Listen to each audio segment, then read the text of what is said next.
Once upon a time, far beyond the rainbow, there was a tiny kingdom filled with strange and wonderful birds. Some wheeled gracefully over snow-capped mountains. Some flew so low over the ocean, their wings were always wet with spray. Others played tag in rolling valleys. But the strangest bird of all was one that had never been seen, the mythical Firebird. Here in the land of the Firebird lived three brothers. Michael, the eldest, the strongest of the three, but the laziest. Rupert, the second brother, was not quite so lazy, but was trusted by no one. The youngest brother, Timothy, was neither lazy nor dishonest.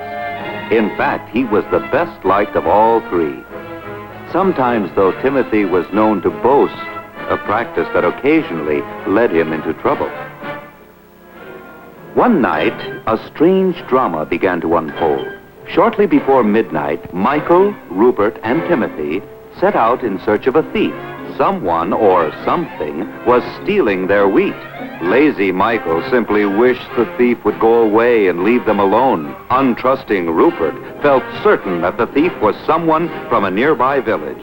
But Timothy suspected the thief to be none other than the mysterious, elusive Firebird.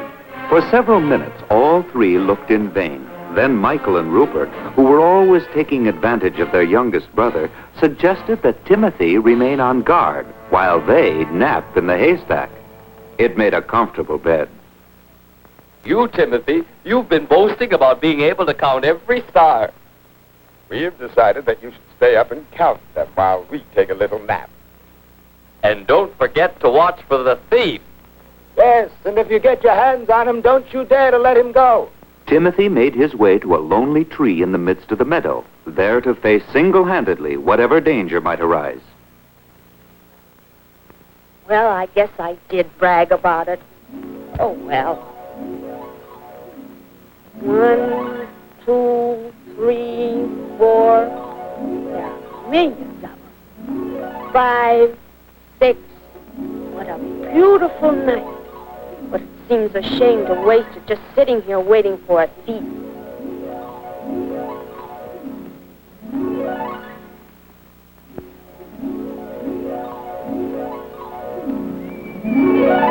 Oh, it looks like a shooting star. It isn't. It's a horse.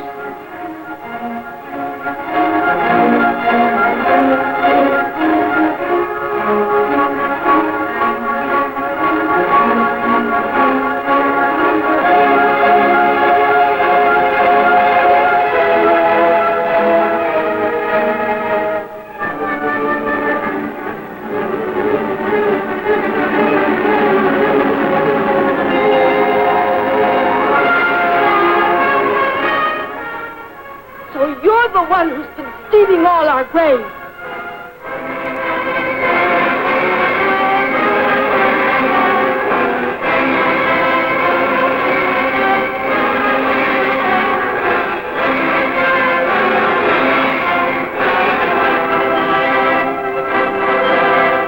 I'll never let you go.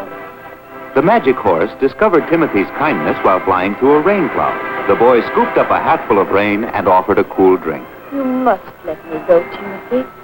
I would perish quickly if I were forced to remain on Earth. Let me go, and I will reward you well. For I am queen of the magic herd. I will even give you 2 of my magic horses to sell in the marketplace. I'll call them.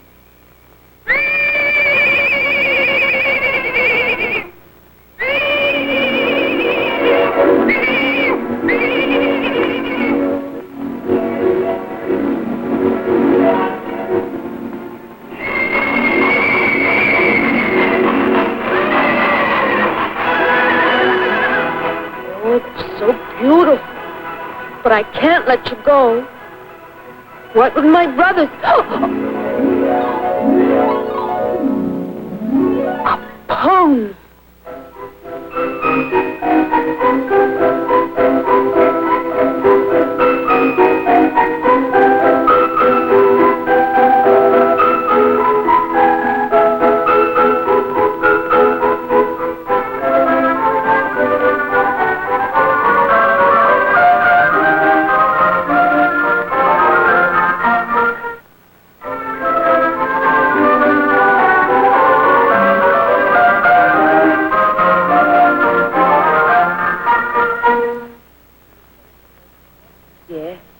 He is one of the most precious creatures in all the kingdom of the magic herd, for he brings good fortune to his master. But I will give him to you, too, if only you will let me go. Well, I do want this magic pony. You must promise to take good care of my lovely horses. Oh, they'll be the best-kept horses in all the land. I promise. Farewell. Goodbye and thank you. Hey, please stay out of our wheat field. Dawn came, and all over the meadow, flowers were waking from their dewy sleep.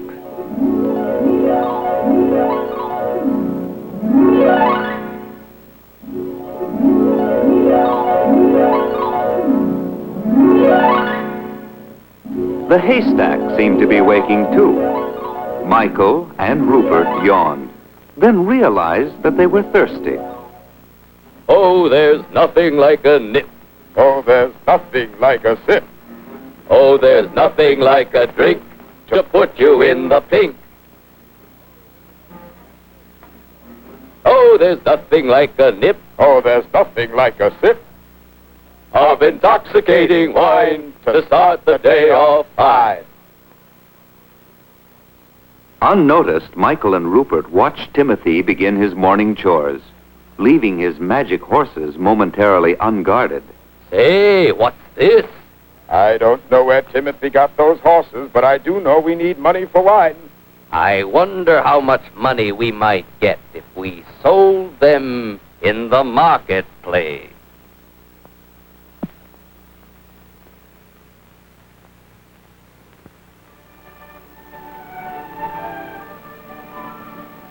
Later that morning, Timothy returned with water for his magic horses, little suspecting the treachery of his own brothers.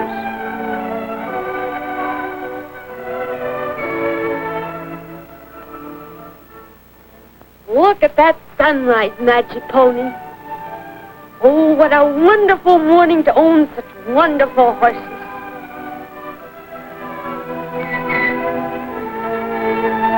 They're gone. Oh.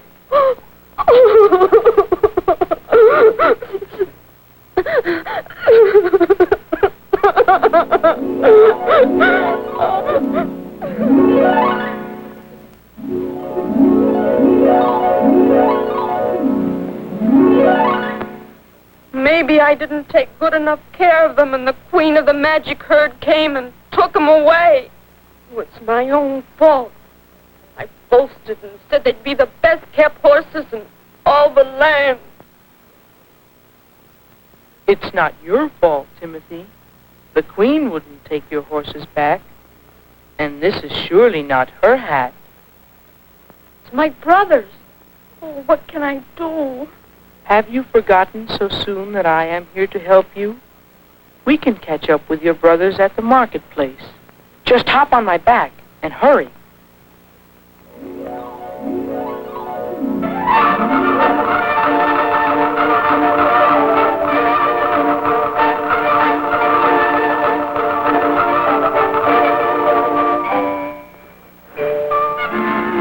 Hey, you lost something. Timothy might have felt less like joking if he had known the magic pony was heading right for the lost forest.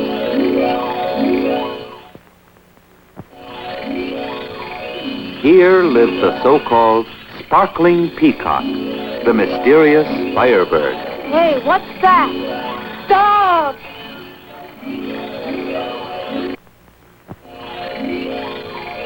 Here lived the so-called sparkling peacock, the mysterious firebird. Hey, what's that? Stop!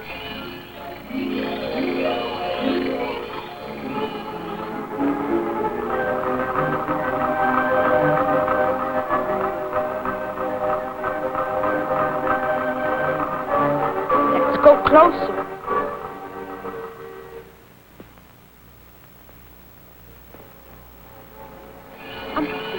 Wow, looks like a feather. I'm going to take it with me. Whee!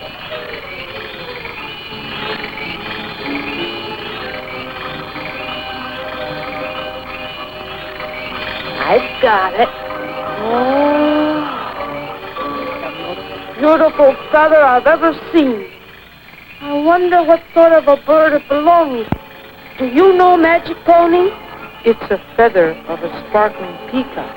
It brings trouble to everybody who touches it. I'll touch you with it.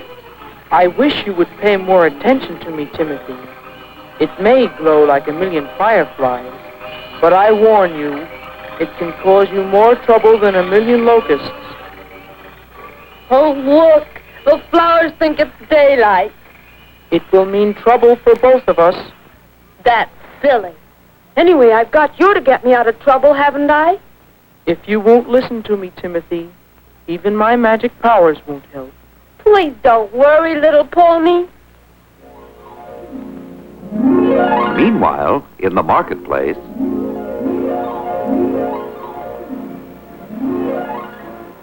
Saddles? Stop and see my hand-stitched saddles. Hey! Cloth for sale. Buy my finest hand-loom woolens. Won't anybody stop and feel my silky sables? They won't stop. They all seem to be going someplace. Say, boy, where is everybody rushing? To see the horses, the wonderful horses. Horses? Go look at horses. You think they smell better than my cheeses? today the king himself had come to the market. Even the foolish king has heard about the horses. And his evil soothsayer, too.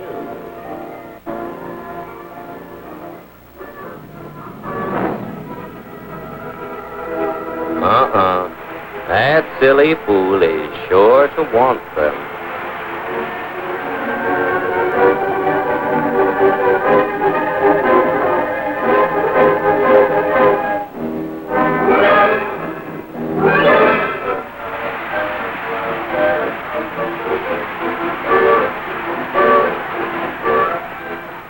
Oh, what pretty animals. I love those tails. And that hair. They are the loveliest creatures I have ever seen. Do you two lowly peasants dare to own such royal horses? Aha! You don't answer. Well, no matter who did own them, I own them now. And who would try to refuse to give them to the king? Well,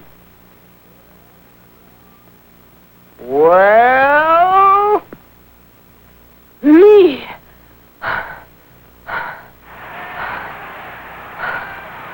Me. You sweet little boy. You do want to give them to the king, don't you? Not unless the king gives me something. Timothy, by taunting the king, was actually risking his life. What do you want? Oh, 10 hatfuls of silver. They're easily worth 10,000. 1, 2, 10. Oh, they're really not worth 10,000, are they? You little boaster? I'll take them. It's a bargain. Here, Jake. Slaves, bring out my silver.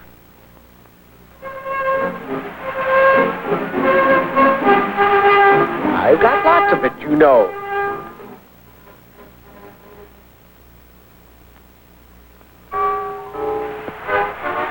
Come here with your cap.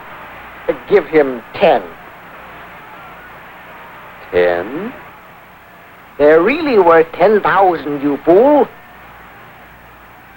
Go get them for me.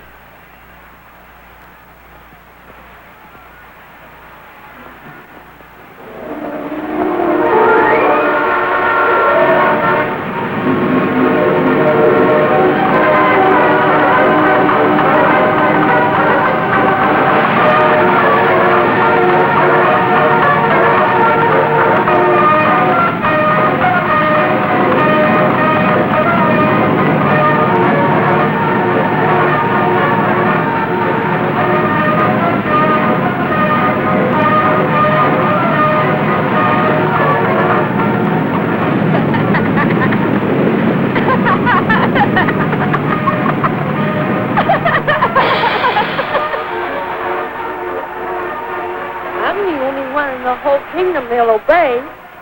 Whoa!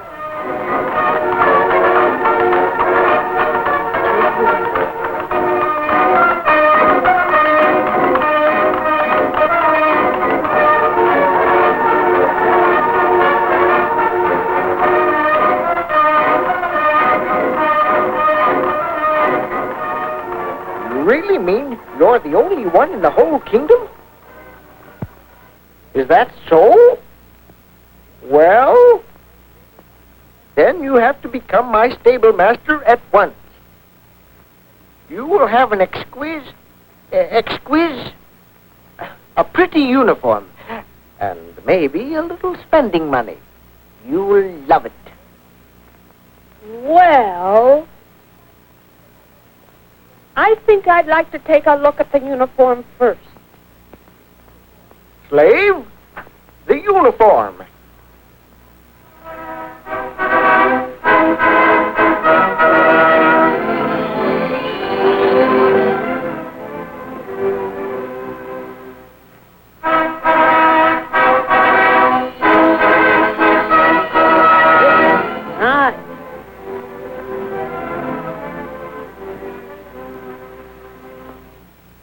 Sire, I warn you.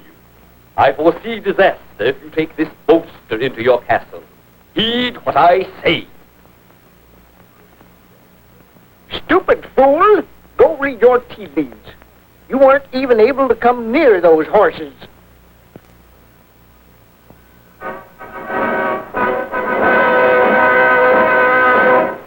Oh, come now. You will say yes, won't you?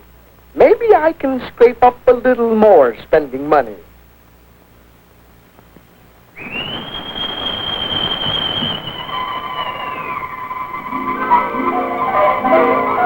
Well, Magic Pony, we're on our way to the castle.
What a fool he made me appear to be.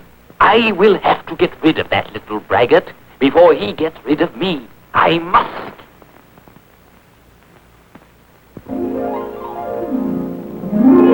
Thus, Timothy became the royal stablemaster and might have lived happily ever after, had it not been for the king's evil counselor.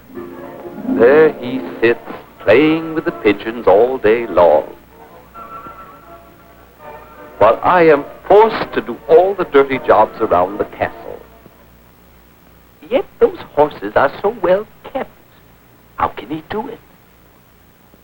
He must be getting help from some evil spirit. I've waited long enough now for his boasting to get him into trouble with the king. Now I'll have to do something about it myself. I know. I'll sneak into the stable tonight while nobody is looking, and I'll watch every move he makes. Maybe I can trap the little boaster.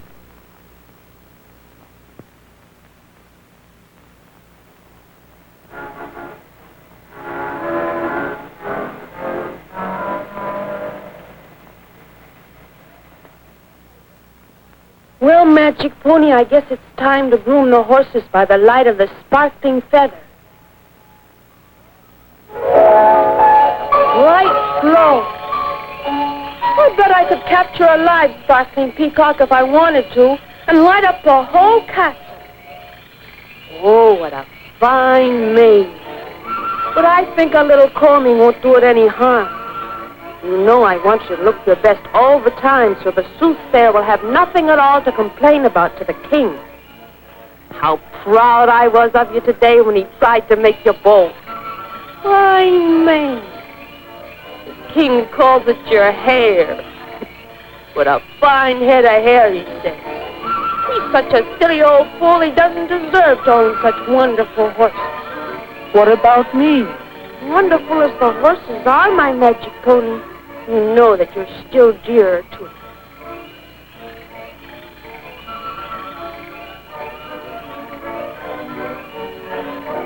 Let's go to sleep.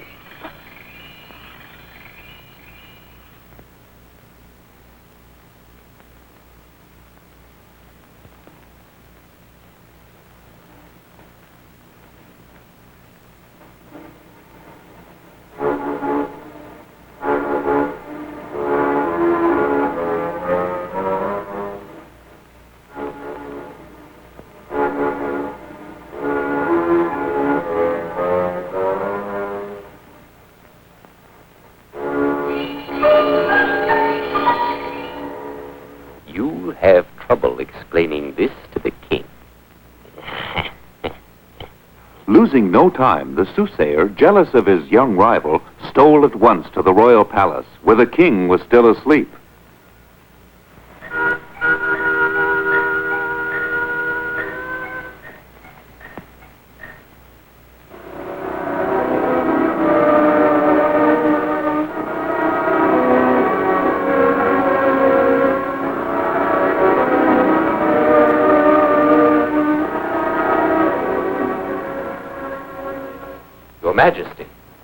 Your Majesty, I have told you all along that that boy is a liar and a braggart.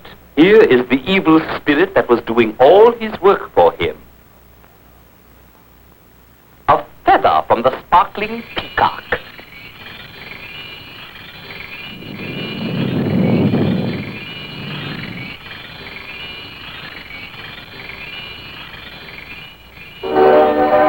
Here, give it to me.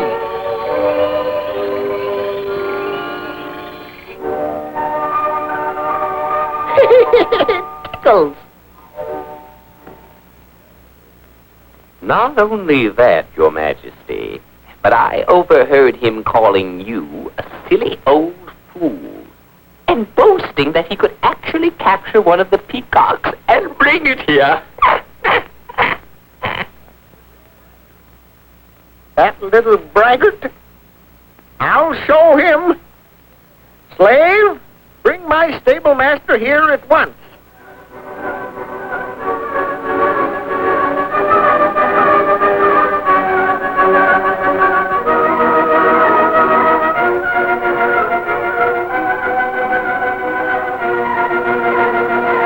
Say, what's the matter? Come over here. I've heard some shocking things about you. Simply shocking.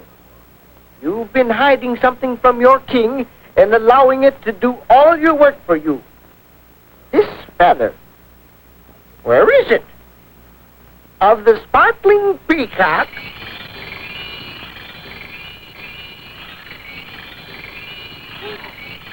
Somebody stole. I beg your pardon, sir, but I did no wrong. I only used to light the stables at night. I only used it to light the stables at night. There is more to it than just that. You also boasted that you could capture a live sparkling peacock. Such bragging. It can't be tolerated. I won't stand for it. As punishment, I order you to bring me a live sparkling peacock. Yes, a live sparkling peacock. But that's impossible. You know that it is. That's right, you little boaster. But gallows will be waiting for you if you fail to bring one back to me. Take your hat and get out of here. And don't you dare show your face around my castle till you've made good your boast. Nobody can call me a silly old fool.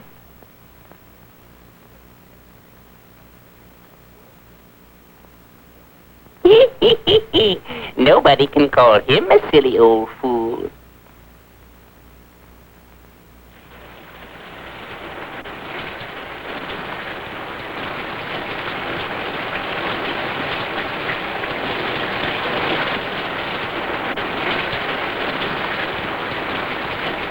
Don't cry, Timothy. It really isn't that bad. Something can surely be done. Guess it's my own fault again. I should never have boasted and bragged.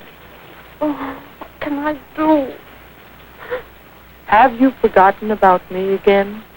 I can help you, but you should really stop your boasting. Oh, I'll try. Well, I know of only one way to capture a sparkling peacock. You must get 2 tubs and enough white wheat and honey to fill one of them. Then we can be on our way to the land of the sparkling peacock. Timothy was relieved and prepared to set out the following morning to capture a sparkling peacock, a firebird, deep in the lost forest.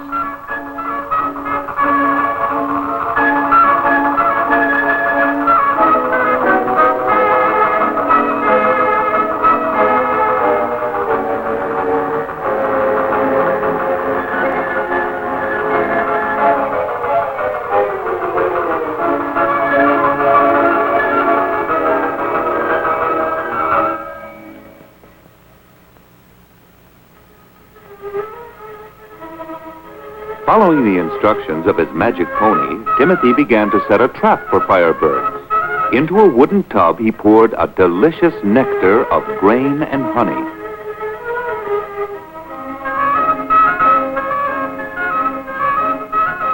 Then, as evening approached, Timothy could see from his hiding place what no mortal had ever witnessed, an entire flock of firebirds.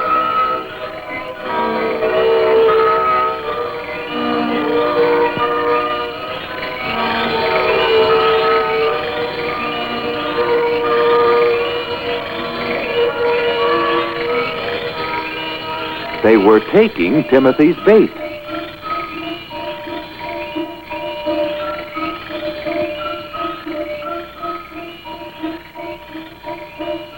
The nectar worked a special charm. In sheer joy, the sparkling peacocks began to perform the rarest spectacle on earth, the fabled dance of the firebirds.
You know, I sort of hoped Timothy would do it.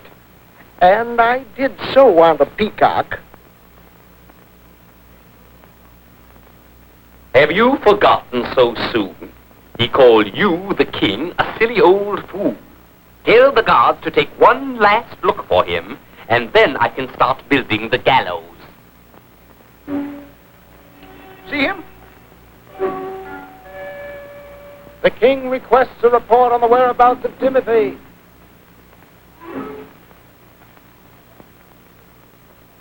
Report to the king that Timothy has not yet appeared on my horizon. No.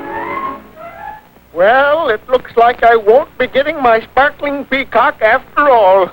You win, soothsayer. Go build your gallows.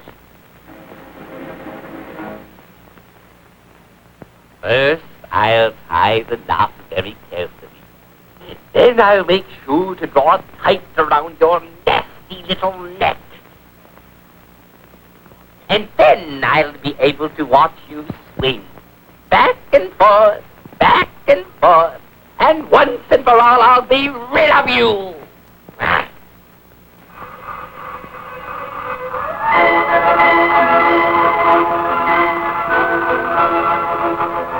Sinister slave of the evil spirits. And where is your sparkling peacock?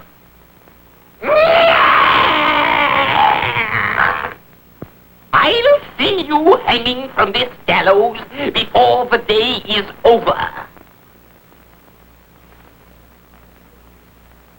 The bird, Your Majesty. You mean you really caught me a sparkling peacock? I'm flabbergasted. I don't believe it. Open the sack. In just 1 minute. First, let me tell you how easy it was for me. All I did was whisper, "Come to Timothy, come to Timothy." And the bird simply... I can't wait. I must see it right now. Slaves, close all the shutters.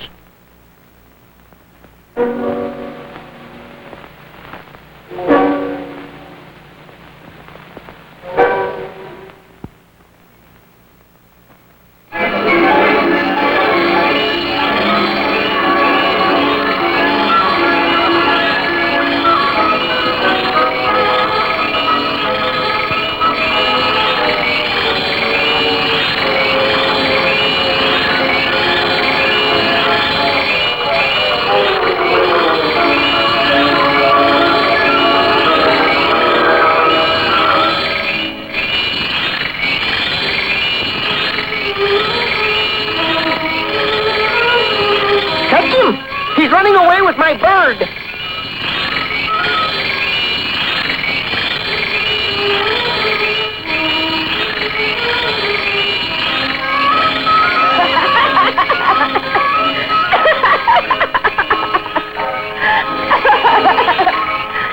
Right this way. Bring him right in here.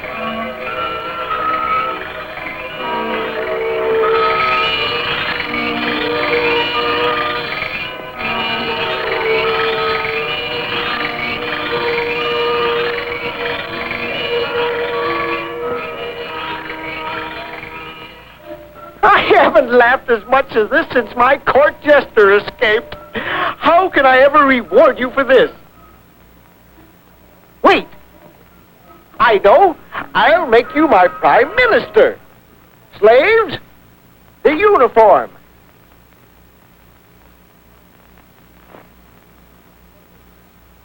In a uniform like this, I can do anything. If ever there's anything special you want done, Your Majesty, just ask your new Prime Minister. Prime Minister? And me in a cage? The indignity of it. And they all laughed. I must do something. That boy must be dealt with somehow. I'll wait for my change.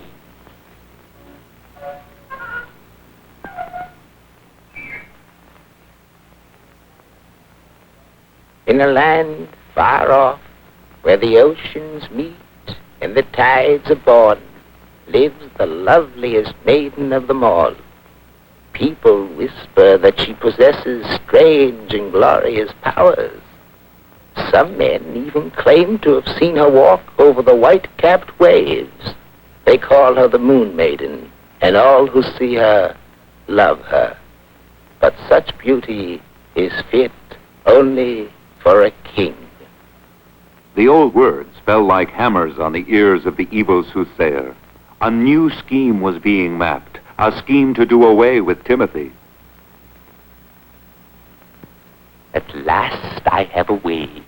The king will certainly believe me because the boy is such a boaster.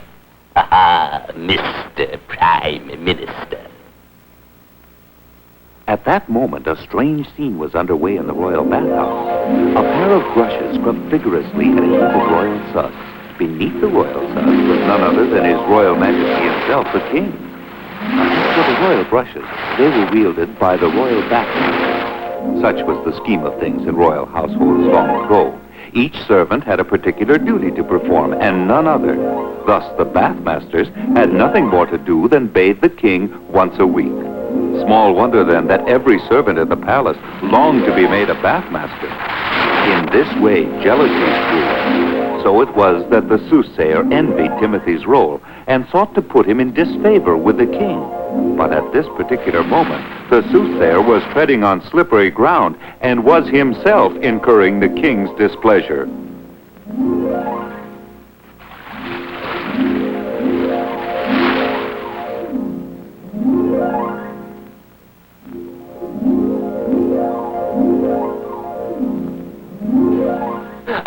Thousand pardons, sire, but I just heard something which cannot wait. Your Prime Minister is boasting again. But this time he is also ambitious. He brags that he knows where he can find the Moon Maiden, the most beautiful girl in any kingdom, fit only for a king. And he wants her not for you, but for himself. Well, my dear Prime Minister, I've been hearing stories of your boasting again. But now it is even more serious, you nasty boy. I hear that you know where to find the most beautiful maiden of them all, fit only for me. And you want this Moon Maiden for yourself. What are you talking about? I never even heard of the Moon Maiden. Must be that evil soothsayer. Don't lie to me, you boastful, ambitious bad boy. I've heard you brag often enough. What the soothsayer says must be true. I order you to go out and bring that Moon Maiden back to me. And if you don't, the gallows will be waiting for you again, and this time it will be used.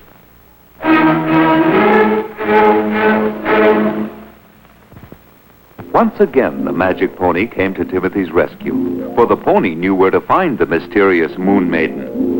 The next day, laden with a desert tent, a lute, and a rare assortment of delicate sweets, they set out for the forgotten ocean, the seventh ocean of the North.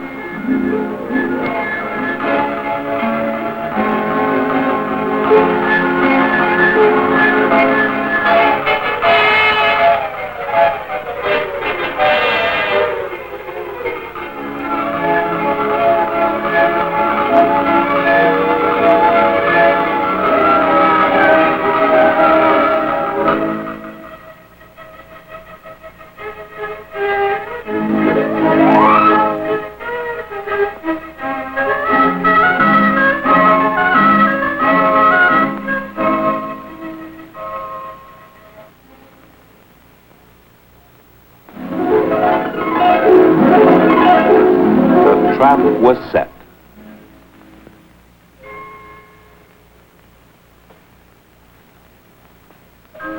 Nothing happened that night, and Timothy began to think his mission a failure. But the following dawn,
Even the birds love her.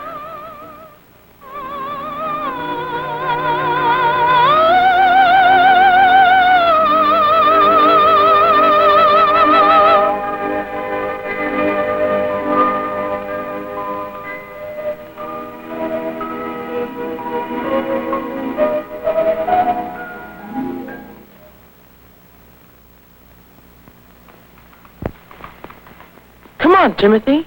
Let's go.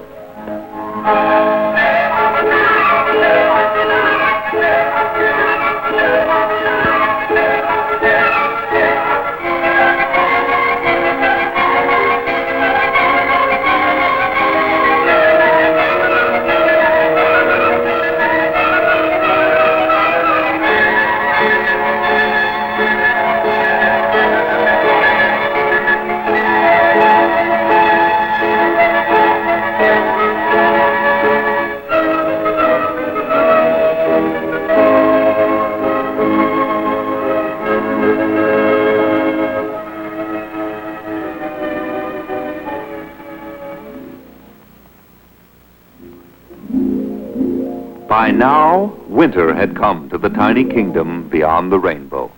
It was a happy time. Soon it would be Christmas, and throughout the land, tidings of joy.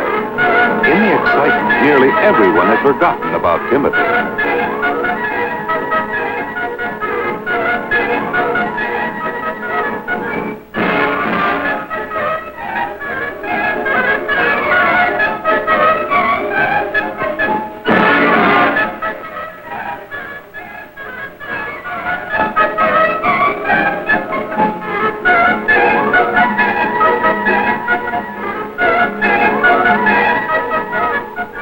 But there were those who had not forgotten. Timothy's magic horses had not. Neither had the king, nor his evil soothsayer. Majesty, why not let me build the gallows now? Here it is winter already, and he has still not returned. He must have failed miserably and is hiding in order to escape the penalty. It is time to send your guards to drag him back.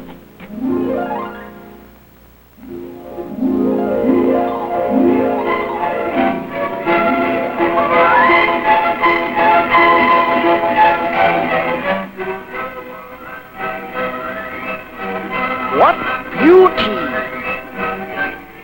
Clearly the king was smitten.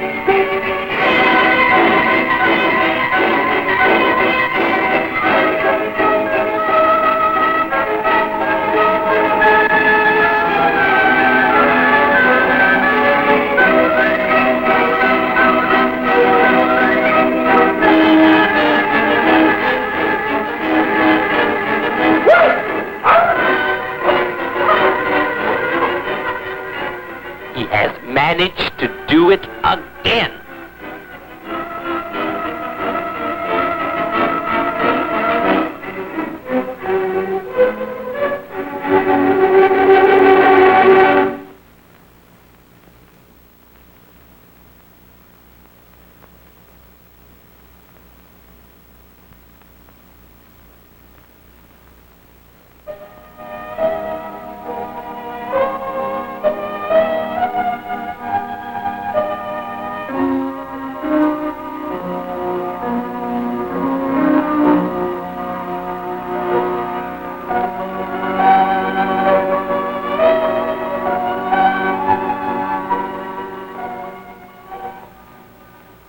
You have lovely hands and lovely eyes. You have a lovely back.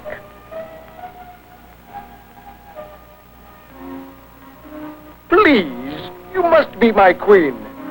Now that I have seen you, I must have you for myself. Since I first saw you in the sleigh, my love for you has flowered.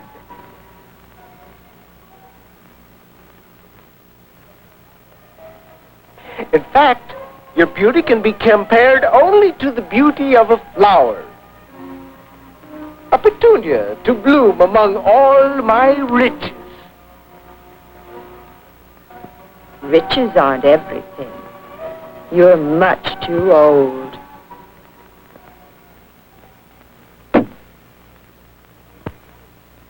I may be old, but I'm athletic.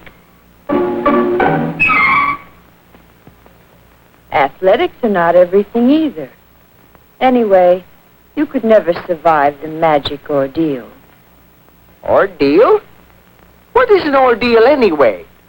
Well, whatever it is, I can certainly do it for you. There is only one way that the Moon Maiden can ever be wed, and I'll tell it to you now. Please do. Many men have wanted me, but all have failed to win me so far. You see, the man I marry must be able to survive the ordeal of the 3 kettles. If you are brave enough to risk your life in the attempt, tomorrow at dawn bring to the marketplace 3 kettles, large enough to hold a man. Fill the first with boiling milk, but it must be steaming hot. Fill the second with boiling water, and the third kettle must be filled to the brim with ice-cold water. Then you must bathe in all 3 of them in order to win me. That's the only way it can be done. First, the boiling milk, then the boiling water, and finally the ice-cold water. But you really do not have to try it if you are nervous. I'm sure there must be some younger man in your kingdom willing to rely. It is really just jump into the can. I will be your bride, if you survive.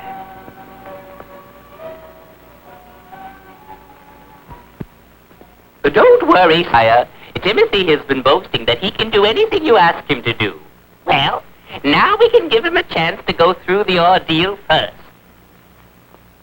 If he doesn't live, well, there's nothing lost. The king was pleased with the idea.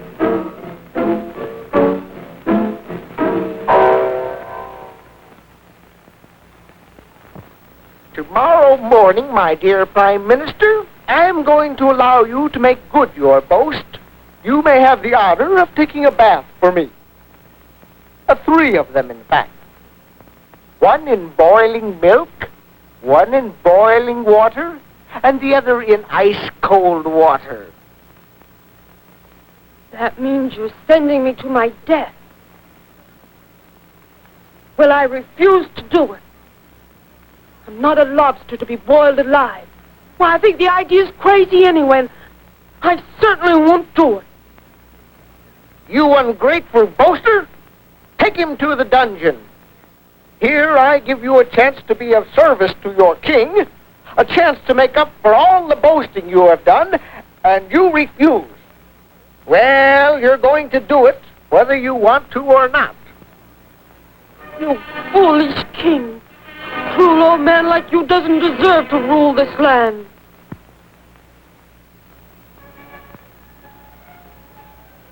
Well, Magic Pony, I'm finally paying for all my silly boasting. Oh, I never thought it would end so badly. Oh, I never thought I'd be boiled alive.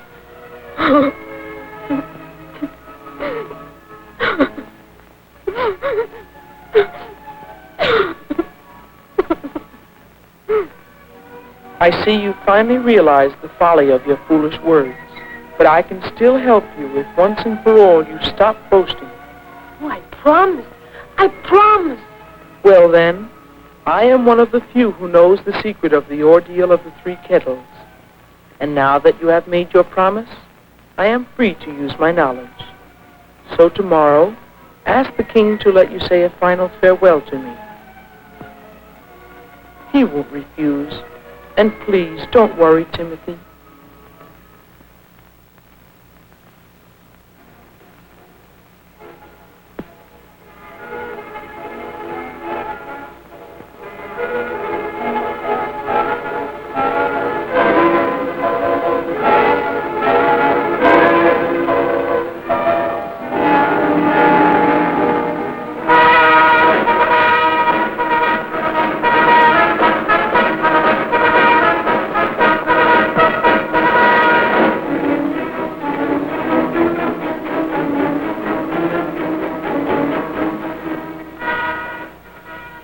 so cold it turns my fingers into icicles.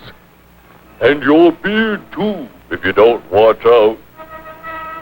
It's hot enough to turn this lobster red.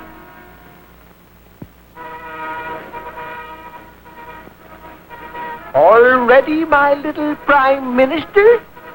Come on now, take off your clothes and do me this little favor. Hurry, hurry, hurry, hurry.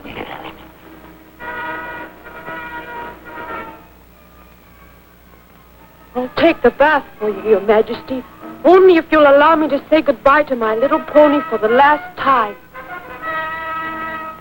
He's the only friend I have. Well, all right.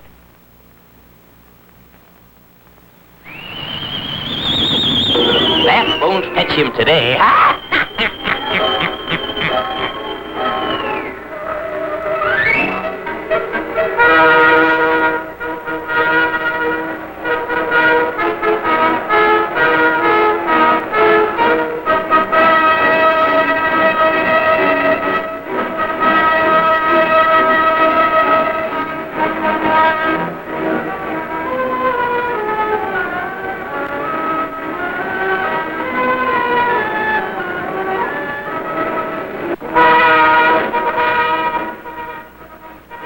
If the heat doesn't kill him, the cold will.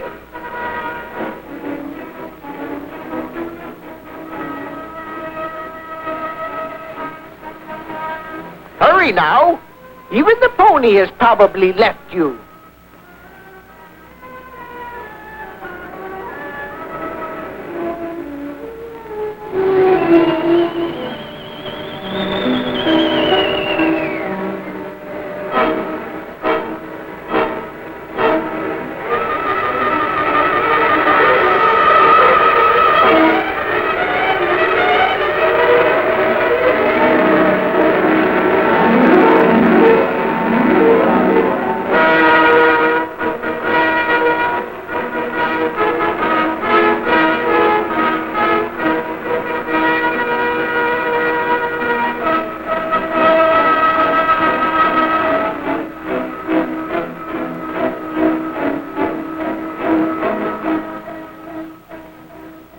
No, here he comes.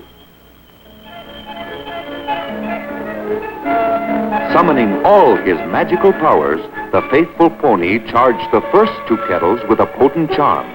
At the third kettle, he instilled a stroke of life itself.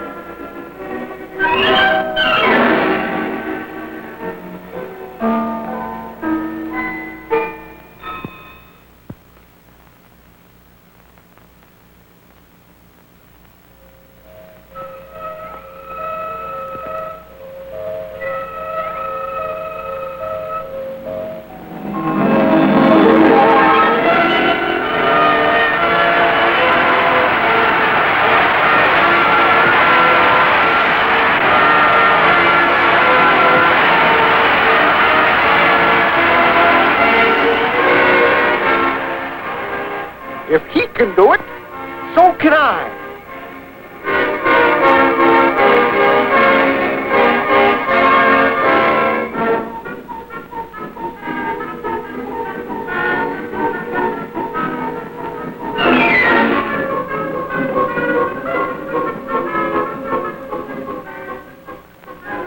King Timothy, you have won the hand of the Moon Maiden.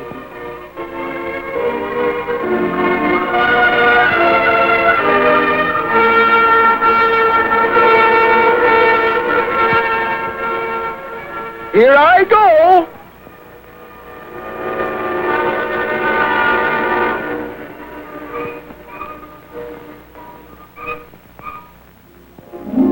As the new king's bride walked across the snow-covered fields, the Moon Maiden threw her enchanted ring before her. It turned winter into spring, ugliness into beauty, just as King Timothy was soon to turn the tears of his subjects into laughter.